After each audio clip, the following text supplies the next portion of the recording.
Hello students. In last video, we started reading the lesson Isuran the Storyteller. So let's continue.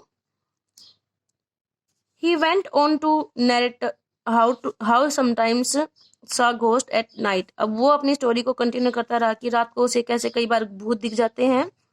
I am not easily frighten by these things. कहते हैं मैं आसानी से इन चीज़ों से डरता नहीं हूँ. I am a brave fellow, क्योंकि मैं बहादुर इंसान हूँ तो आमतौर पर तो मैं डरता नहीं हूँ इन चीज़ों से. But one horrible ghost of a woman which appears off and on at midnight during the full moon. पर क्या होता है कि फुल मून पूर्णिमा की रात को, आधी रात को, जब एक औरत का भूत आ जाता है कई बार. It is an ugly creature with matted hair and a civil face. अब ये बहुत ही भद्दी सी प्राणी है. कैसी है? विद मैटेड हेयर, उलझे हुए बाल हैं, सिविल फेस, और सूखा हुआ चेहरा है. Like a skeleton holding a foetus in its arm. एक स्केल्टन के जैसे, स्केल्टन होती है ना हड्डियों का जो ढांचा होता है, उसके जैसे फोइटस अपने हाथ में एक भ्रूण पकड़ा होता है. भ्रूण जो अनबोर्न बेबी होता है वो फोइटस होता है. Mahendra seaward at the description and interrupted rather sharply. अब महेंद्र कांप गया इस डिस्क्रिप्शन पर. बाकी स्टोरीज तो ठीक थी, अब ये सुपर वाली चीज, इससे डर जाता है और बीच में ही एकदम से उसको इंटरप्ट, रोक देता है. यू आर क्रेजी ईश्वरन, आप तो पागल हो. You are there are no such things as ghost और स्पिरिट्स. आत्माएं और भूत ऐसी कोई चीज होती ही नहीं है. It is all a figment of your imagination. ये क्या है? ये तो सिर्फ कल्पना है. Get your digestive system examine. जाकर अपने डाइजेस्टिव सिस्टम है उसको एग्जामिन करो कि आपको तो कुछ हजम होता ही नहीं है. And may be your head as well, और साथ में अपने सिर को भी, कि ऐसी बकवास स्टोरीज बनाते रहते हो. You are talking nonsense. बकवास बातें कर रहे हो. He left the room and retired for the night. अब रूम से वो चला गया. रिटायर्ड फॉर द नाइट मतलब सो गया जाकर. Expecting Ishwaran to sulk for a couple of the day. और क्या एक्सपेक्ट किया था कि शायद जो ईश्वरन है वो कुछ दिन के लिए चुप रहेगा. But the next morning he was surprise to find the cook as cheerful and talkative as ever. पर अगली सुबह जब वो उठा तो वो हैरान रह गया देखकर कि वो जो कुक है, द कुक ईश्वरन, वो उतना ही चीयरफुल है, उतना ही खुश मिजाज है, टॉकेटिव उतना ही बातूनी है, एज एवर हमेशा की जैसे. From that day on Mahendra वो for all his brave talk went to bed with a certain unease. और उस दिन के बाद में चाहे कितनी वो बहादुरी वाली बातें करता, वेंट टू बेड जब सोने जाता, तो उसको क्या फील होती है? एक सर्टेन अनईज, अनकंफर्टेबल महसूस होने लग गया उसको. क्योंकि उसके माइंड में क्या होता, वो घोस्ट वाली बात की अब नाइट हो गई है तो यहाँ पर घोस्ट है. Every night he peered into the darkness. हर रात क्या करता? पियर्ड इनटू, वो झांकता. कहाँ? डार्कनेस, बाहर अंधेरे में. खिड़की से देखता वो बाहर अंधेरा था, वहां झांकता कि कोई भूत तो नहीं है इधर. Outside through the window next to his bed. अब बेड के साथ में वो विंडो थी तो वहां से देखता बाहर अंधेरे में. Trying to make sure that there was no movement of dark shapes in vicinity. अब क्या वहां सुनिश्चित करता कि बाहर अंधेरे में डार्क शेप्स की कोई आकृति नहीं बन रही है, कोई मूवमेंट नहीं है.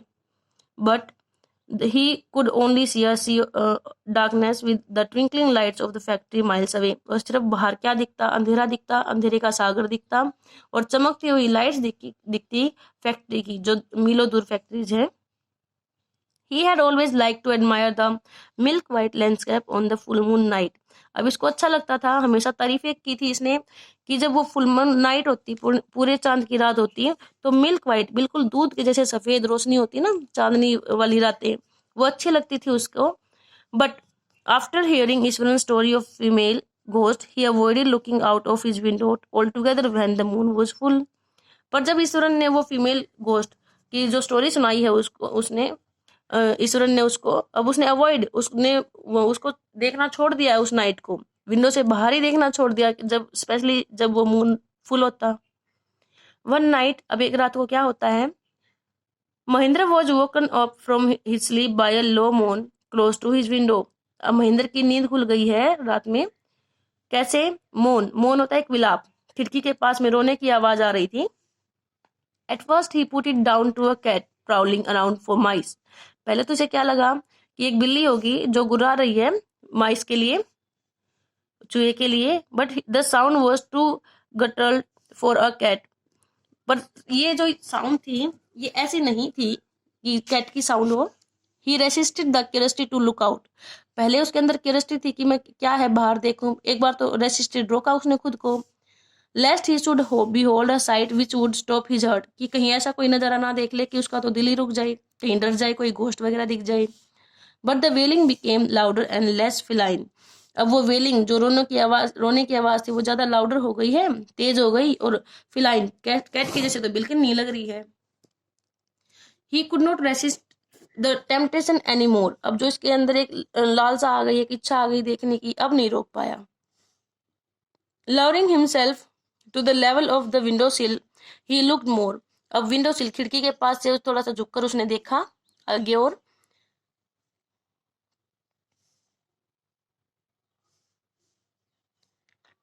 Out at the white seat of the moonlight outside. अब कहाँ देखा? जो बिल्कुल एक वाइट सीट बिखरी हुई थी मूनलाइट की, चांदनी थी वहां, चांदनी रोशनी थी वहां पर, वहां बाहर देखा।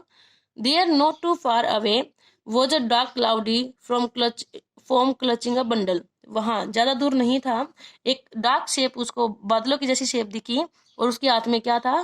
क्लचिंग अ बंडल, जो स्टिक्स होती हैं, लकड़ियां होती हैं, उनका बंडल पकड़े हुए थी वो shape. Mahendra broke into a cold sweat. अब वो था बिल्कुल पसीने में भीग गया। And fell back on the pillow, और तकिए पर पीछे गिर गया। फेंटिंग, अब हाफ रहा है। As he gradually recovered from the ghastly experience he began to reason with himself. अब जैसे ये घासले एक्सपीरियंस इसको हुआ, डरावना जो एक्सपीरियंस इसका हुआ है, खुद को इससे रिकवर किया, बाहर निकाला, और क्या रीजन देने लग गया। क्या सोचा उसने कि क्या होगा? वो रीजन उसने अपने आप को सेटिस्फाई करने की कोशिश की, नहीं ये तो भूत नहीं होगा, कुछ और होगा। And finally concluded that it must have been some sort of autosuggestion. कि अब उसने लास्ट में क्या डिसाइड किया कि ये क्या होगा, कि ऑटो सजेशन, कि मेरे माइंड में मैं हमेशा ये गोस्ट वगैरह ये सोचता रहता हूँ कि बाहर कुछ है, तो शायद वो मेरे माइंड ने अपने आप से कुछ क्रिएट कर लिया है। Some trick that he his subconscious had played on him. तो ट्रिक है जो उसके माइंड ने, हमारे माइंड होते हैं ना, कॉन्शियस सबकॉन्शियस, तो सबकॉन्शियस माइंड में जो चली हुई थी, शायद ऐसी कुछ हुआ है। By the time he had got up in the morning, had a bath and come out to have his breakfast. अब जब वो सुबह उठा मॉर्निंग में, उसने वो नहाया और फिर उसने ब्रेकफास्ट किया। The horror of the previous night had faded from his memory. अब रात का जो हॉरर था, जो डर था, उसकी मेमोरी से चला गया था, वो भूल गया था इस चीज को। Eswaran greeted him at the door with his lunch packet and his bag. अब ईश्वरन ने उसको ग्रीट किया, उसको नमस्कार करता है वहां दरवाजे पर, लंच पैकेट के साथ में और बैग के साथ में। उसका वहां पर स्वागत किया है कि वो जब जाता है तो उसको लंच पैक देता है और वो बैग देता है जाते time. Just as Mahendra was stepping out, Iswaran grinned and said. और जैसे ही महेंद्र बाहर निकल रहा था, ईश्वरन ने क्या क्या कह दिया उससे एकदम से। Sir, remember the other day when I was telling you about the female ghost with the fetus in its arm. कहते याद है वो एक दिन मैंने आपको एक फीमेल घोस्ट के बारे में बताया था जिसके हाथ में भ्रूण था। You are so angry with me for imagining things. अब आप में एकदम से गुस्सा हो गए थे मुझ पर कि मैं चीजों की कल्पना करता हूँ। Well you saw her yourself last night. देखो आपने भी तो कल देखा ना उसको। I came running hearing the sound of mourning and that was coming from your room. आपके रूम से जो मॉर्निंग, जो रोने की आवाज आ रही थी, वो आवाज सुनकर मैं भी भागा आया था। A chill went down Mahendra spine. Spine जो रीढ़ की हड्डी, अब एकदम से उसकी रीढ़ की हड्डी तक ठंडक पहुंच गई महेंद्र की। फिर से वही बात याद आ गई। He did not wait for Iswaran to complete his sentence. अब इसने इस सेंटेंस को, ईश्वरन की जो बात थी उसको पूरा करने का वेट नहीं किया। He hurried away to his office and handed his in his papers, resolving to leave the haunted place the very next day. अब उसने क्या किया, जल्दी से वो ऑफिस गया, अपने पेपर लिए, और उसमें एक और पेपर उसने दे दिया। उसमें क्या था, उसने रिजाइन कर रखा था उस हॉन्टेड प्लेस को, उस भूतिया प्लेस को छोड़ने का। अगले ही दिन उसने वहां से रिजाइन कर दिया। अब ये क्या दिखा रखा है? अब आपका एक क्वेश्चन ये भी बनेगा कि इस अदरवाइज दूसरी एंडिंग क्या हो सकती थी? दूसरी एंडिंग ये भी हो सकती थी कि महेंद्र पढ़ा लिखा है, तो ऐसी अनरीजनेबल चीजों पर ध्यान ना दे, ईश्वर उनको भी समझाए, इन चीजों को ऐसे मायने ना देकर वो वहां से रिजाइन करके ना जाता। पर यहाँ पर क्या हुआ है कि महेंद्र डर गया है और उसने वहां से रिजाइन कर दिया है।